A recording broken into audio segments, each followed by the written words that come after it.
नमस्कार दोस्तों, मेरा नाम है अमन और मैं स्वागत करता हूं आपका अपने एक नई वीडियो में।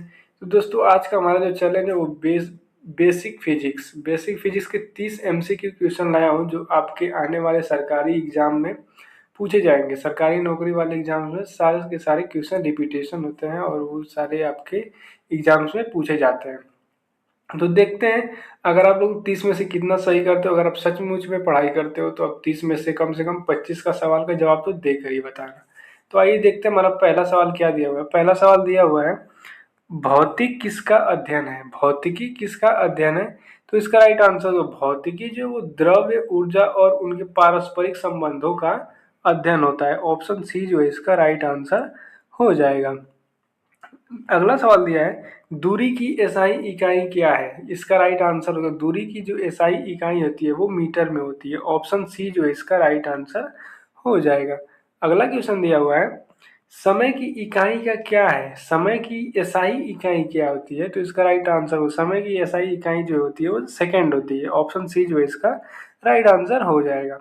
अगला सवाल दिया है, बल की एसआई इकाई क्या है। तो इसका राइट आंसर होगा, बल की एसआई इकाई जो है वो न्यूटन होती है। ऑप्शन बी जो है इसका राइट आंसर हो जाएगा। अगला सवाल दिया है, कार्य की एसआई इकाई क्या है। तो इसका राइट आंसर जो है, कार्य की एसआई इकाई जो है वो जूल है। ऑप्शन बी जो है इसका राइट आंसर हो जाएगा। अगला सवाल दिया हुआ है, ऊर्जा की एसआई इकाई क्या है। तो इसका राइट आंसर जो है, ऊर्जा की भी एसआई इकाई जो है वो जूल होती है। ऑप्शन बी जो है इसका भी राइट आंसर हो जाएगा। अगला सवाल दिया हुआ है, शक्ति पावर की एसआई इकाई क्या है। तो इसका राइट आंसर हो जाएगा, पावर की जो एसआई यूनिट है, इकाई यानी कि यूनिट, इसका जो राइट आंसर जो वाट हो जाएगा। ऑप्शन बी जो है इसका राइट आंसर हो जाएगा। अगला सवाल दिया हुआ है, गति गति की फॉर्मूला क्या होता है। गति का जो फॉर्मूला होता है वो दूरी बट्टे के समय होता है, यानी कि दूरी डिवाइड बाई समय। ऑप्शन बी जो है इसका राइट आंसर हो जाएगा। ऑप्शन बी जो है इसका राइट आंसर हो जाएगा। अगला सवाल दिया हुआ है, यदि कोई वस्तु नहीं चल रही है तो उसकी गति क्या होगी। यदि कोई वस्तु नहीं चल रही है तो उसकी गति क्या होगी। तो इसका राइट आंसर, उसकी गति जो शून्य होगी। ऑप्शन सी जो है इसका राइट आंसर हो जाएगा। अगला सवाल दिया हुआ है, स्थिर वस्तु का त्वरण यानी कि एक्सेलरेशन कितना होता है।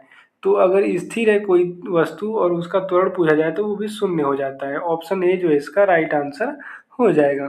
अगला सवाल दिया है, गुरुत्वाकर्षण बल किसने खोजा था।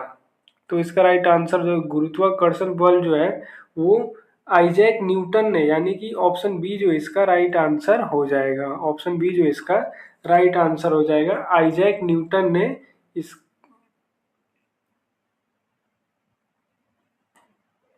अगला सवाल दिया हुआ है, पृथ्वी पर गुरुत्वीय त्वरण का मान लगभग कितना होता है। तो पृथ्वी पर जो गुरुत्वीकरण त्वरण का मान जो होता है वो 9.8 मीटर पर सेकेंड स्क्वायर के हिसाब से होता है। ऑप्शन बी जो है इसका राइट आंसर हो जाएगा।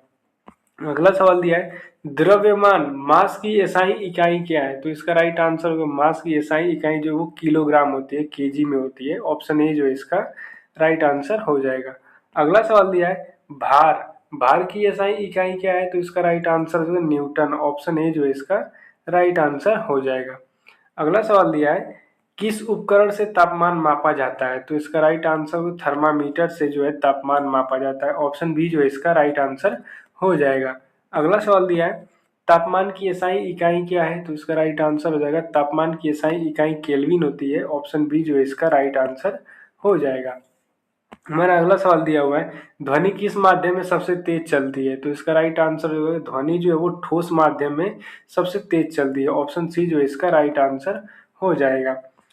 ध्वनि निर्वात में क्यों नहीं फैल सकती। ध्वनि निर्वात में क्यों नहीं फैल सकती, क्योंकि ध्वनि जो है निर्वात में जो है वहां पर कोई माध्यम नहीं होता है। वैक्यूम में कोई माध्यम नहीं होता है, निर्वात में कोई माध्यम नहीं होता है, इसलिए ध्वनि वहां पर फैल नहीं सकती है। ऑप्शन ए जो है इसका राइट आंसर हो जाएगा।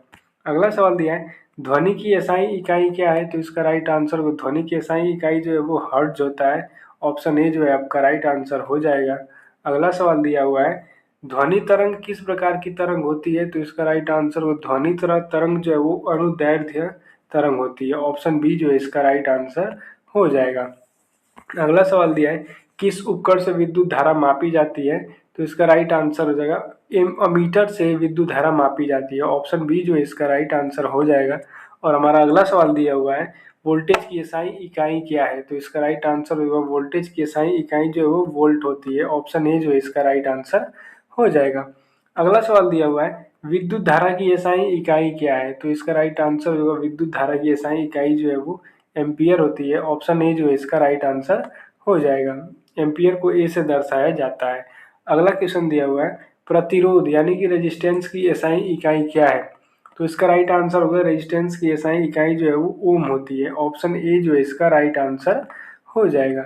अगला सवाल दिया है किस उपकरण से वायु दाब मापा जाता है, किस उपकरण से वायु दाब नापा जाता है, तो इसका राइट आंसर बैरोमीटर से वायु दाब मापा जाता है। ऑप्शन ए जो है इसका राइट आंसर हो जाएगा। अगला सवाल दिया है प्रकाश की गति निर्वात में लगभग कितनी होती है, प्रकाश की गति निर्वात लगभग कितनी होती है, तो उसका राइट आंसर किलोमीटर में देखा जाए तो 3 लाख किलोमीटर पर सेकेंड होती है। और मीटर में देखा जाए तो 3 × 10⁸ मीटर पर सेकेंड होती है। ऑप्शन सी जो इसका राइट आंसर हो जाएगा। अगला सवाल दिया है प्रकाश सीधी रेखा में चलता है इसे क्या कहते हैं, तो इसका राइट आंसर होगा प्रकाश अगर सीधी में रेखा में चलता है तो उसको कहते हैं प्रकाश की रेखीय प्रसार और इंग्लिश में रेक्टिलिनियर प्रोपागेशन कहा जाता है। ऑप्शन ए जो है इसका राइट आंसर हो जाएगा। अगला सवाल दिया है जब प्रकाश किसी सतह से टकराकर लौटता है तो उसे क्या कहते हैं, तो इसका राइट आंसर हो जाएगा परावर्तन कहते हैं, रिफ्लेक्शन कहते हैं। ऑप्शन ए जो है इसका राइट आंसर हो जाएगा। अगला सवाल दिया है जब प्रकाश एक माध्यम से दूसरे माध्यम में जाता है और दिशा बदलता है तो उसे क्या कहते हैं, तो उसे हम अपवर्तन कहते हैं, रिफ्रैक्शन कहते हैं। ऑप्शन बी जो है इसका राइट आंसर हो जाएगा। अगला क्वेश्चन दिया हुआ है दर्पण में बनने वाली छवि कैसी होती है, दर्पण में बनने वाली छवि कैसी होती है, तो इसका राइट आंसर हो जाएगा आभासी और सीधा बनती है। ऑप्शन बी जो है इसका राइट आंसर होता है। तो दोस्तों इस वीडियो में बस 30 क्वेश्चन थे और आपने इन 30 क्वेश्चन में से कितने कितने के आंसर दिए हैं आप कमेंट करके ज़रूर बताइएगा। अगर वीडियो आपको पसंद आई हो तो आप वीडियो को लाइक कीजिए, चैनल को सब्सक्राइब कीजिए। मिलते हैं अपने नेक्स्ट वीडियो में। जय हिंद, जय भारत।